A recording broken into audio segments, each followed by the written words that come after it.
You've returned. I was beginning to fear that you too might have been lost. Did you find out what had happened down there at the facility? Insane. What did they do? And why? They killed everyone? And the mercenaries we sent later? It's horrible.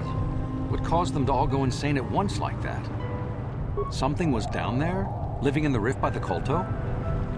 It's horrible. The entire operation wasted by a disaster we could never in 1,000 years have foreseen. What has happened to the facility itself? Were there any survivors? Well, that's good to know. Good to know indeed. But what has happened to the facility? Was it damaged?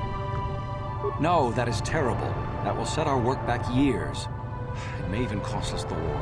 While I am glad that you were able to solve our problems, the cost may have ended up being much too high. But you have done your job and helped us in our time of need. And for that I thank you. Oh, and did you end up finding your star map? As you can see, by helping us, you helped yourself. Perhaps we can work together again in the future.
I have been watching you for some time.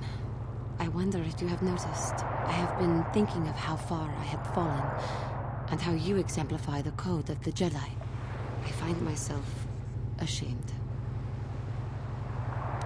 But I have so little to show when I compare myself to you, and that makes my shame even worse. That I had so easily fallen to the dark side, that I could convince myself that by injuring my master, I became a great force of evil in the galaxy for my pride, my hubris, for the inner rage that all of my species feels. Sometimes I wish that I had not been born this way. I am sorry. I start to talk, thinking about how you stay strong to the path of virtue and justice, and I find myself whining again about my own inadequacies. The Council would be proud to see that you had learned your lessons so well, as am I. How may I be of assistance to you, Padawan? What is it you would like to speak to me about? After my father died, my mother was left to support me alone. A single non-human woman, living in one of the worst, most violent slums on Taris. It was not easy for her. When my father was killed, it seemed that something in her began to die as well. She worked. She worked as hard as she was able.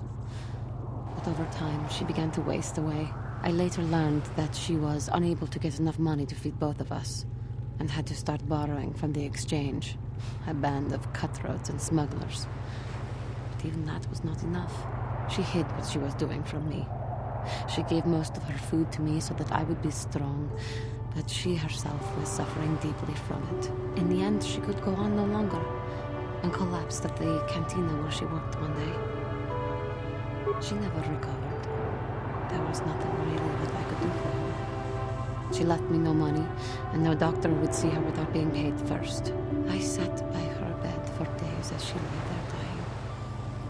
I never want that to happen to someone I care about ever again. But there was still the money she had borrowed. She had never paid it back and made no provisions for her death. You must understand. The exchange is brutal. They care nothing for the life of a sentient being. They are the major suppliers of slaves on Taris. They thought it would be appropriate that, with my mother owing them money, the debt should be passed on to me. And with no way to pay, they took me by force. You have no idea what it is like to be bound like a beast and treated as such. It was the worst time of my life. They treated me like livestock. They were waiting for a buyer to give them some credits for me when the Jedi came to fight the Mandalorians. The Jedi could not abide by what they saw there, and drove the exchange from the face of the world, freeing those of us imprisoned there. But the Jedi soon left to fight their war, and I was left with a dream. I swore that I would become a Jedi. As soon as I had enough money to do it, I bought passage on a freighter headed for Dantooine.